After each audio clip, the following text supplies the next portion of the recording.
ఎలాంటి లైనప్ ఉండాలనుకుంటున్నారు? అంటే వచ్చిన సినిమాల నుంచి బెస్ట్ అనుకుంటున్నారా? లేదంటే ఇలా వెళ్దాం, స్కేల్ పెంచుకుందాం, లేదంటే కమర్షియల్ ఫార్మాట్కి వెళ్దాం, ఇలా ఎలా ఏమన్నా ఉందా మీ లైనప్?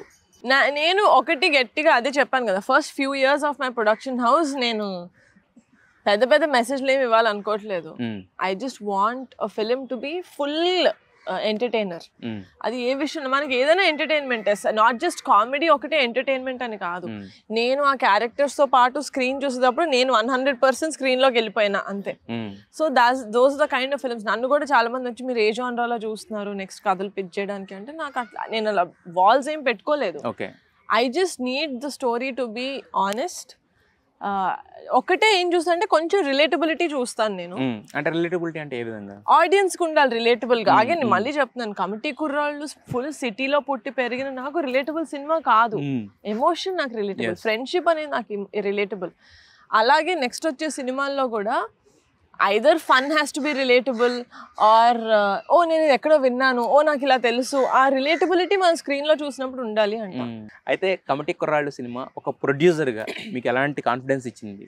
స్క్రిప్ట్స్ ఎంచుకునే విషయంలో కానీ, లేదంటే ప్రొడక్షన్ నేను చేయగలను లేడీ ప్రొడ్యూసర్గా అనే దాంట్లో? ఎందుకంటే దాంట్లో మీరు ఫుల్గా ఇన్వాల్వ్ అవ్వడం ఇన్ ద సెన్స్ అంటే ఆన్ గ్రౌండ్లో లేరు మీరు, వేరే వాళ్ళు టేకప్ చేశారు కదా. సో యాజ్ ఏ ప్రొడ్యూసర్గా అన్ని ఛాలెంజెస్ దాటి ఒక సక్సెస్ఫుల్ వెంచర్ అనేది మీరు డెలివర్ చేయగలిగారు కదా. సో ఒక ప్రొడ్యూసర్గా ఎలాంటి కాన్ఫిడెన్స్ ఇచ్చింది అంత హ్యూజ్ స్కేల్ ఉన్న సినిమాని అలా చేయడం అనేది? ఆనెస్టీ, లేకపోతే ఆ ప్రిసిషన్, ఆ డిసిప్లిన్ దేంతో అయితే వర్క్ చేస్తామో అది సేమ్ ఉంటే నిజంగా సినిమా ఎంత పెద్దది అని ఇట్ డజంట్ మ్యాటర్. నేను ప్రీ ప్రొడక్షన్ నేను 100% నాకు ఓకే అనుకున్న తర్వాతే నేను ప్రొడక్షన్లోకి వెళ్తానని డిసైడ్ అయిన తర్వాత, అది నెల కానివ్వండి, 3 నెలలు కానివ్వండి, 10 నెలలు కానివ్వండి, అని when I have that clarity I feel like production actually easy అవుతుంది. One thing that we do in Pink Elephant is that pre ప్రొడక్షన్లో 100% అన్నీ ఓకే అనుకున్నాకి ఎక్కడా కొంచెం కూడా కన్ఫ్యూజన్ లేనప్పుడు మేము షూట్కి వెళ్తాం. అది మాకు చాలా హెల్ప్ అవుతుంది. ఎందుకంటే మాకు ప్రొడక్షన్లో డీలే ఉండదు. It happens very unless until ఏదైనా న్యాచురల్ కెలామిటీస్ ఆర్ వాటి వల్ల ఏదైనా డీలే అయితే, అన్ఎక్స్పెక్టెడ్ వాటి వల్ల డీలే అయితే, కానీ మా వల్ల అయితే చాలా రేర్గా they will be delays. So ఆ process and also I have a great production team. మా ఈపీ గారు కానివ్వండి or anyone that works in my production, my managers, everyone ఒకదానికోసమే కష్టపడతారు. సినిమా బాగుండాలి, పింక్ ఎలిఫెంట్ బాగుండాలి. నా సెల్ఫిష్గా కాకుండా ఇలా కంపెనీ బాగుండాలని ఎన్ని ప్రొడక్షన్ హౌస్లో పనిచేస్తారో నాకు తెలియదు, కానీ I feel like I'm very lucky that I have అంత strong production team.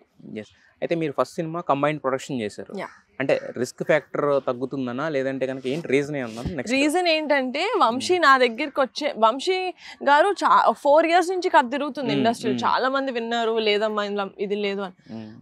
SRD productions funny గారు ఈజ్ ఫ్రమ్ వైజాగ్. మా హీరో సందీప్ సరోజ్ ఉన్నారు. సో తను ఆడిషన్స్ ద్వారా సెలెక్ట్ అయ్యారు. తనకి వీళ్ళు తెలుసు, ఫనీ గారు తెలుసు అనమాట. ఒకసారి కథ చెప్పండి అంటే అక్కడ కథ చెప్పి ఆయన okay I let you know ఇది, ఆయన మళ్ళీ ఇక్కడికి వచ్చి లీవే నో అంటున్నారు, అందరు నో అంటున్నారు అని ఇక్కడికి వచ్చి, నాకు ఆఫీస్లో అంకిత్ అని ఒక అతను ఉంటాడు, అతనికి వంశీ గారు ఫ్రెండ్ అనమాట. నాకు ఎప్పటి నుంచో అడుగుతున్నారు నరేష్ నిప్పాలంటే నేను ఒకరోజు సరే ఓకే ఇంత లేట్ చేస్తున్నాం కదా వింటాను అని. నేను ఇక్కడ కథ విని నేను ఓకే అన్నా, ఆయన ఫోన్ చేసి ఆయన ఓకే అన్నారు. Okay, who is it like you know లేదు అంటే ఫస్ట్ నేను ఓకే చెప్పా, కానీ వినింది ఆయన ఫస్ట్.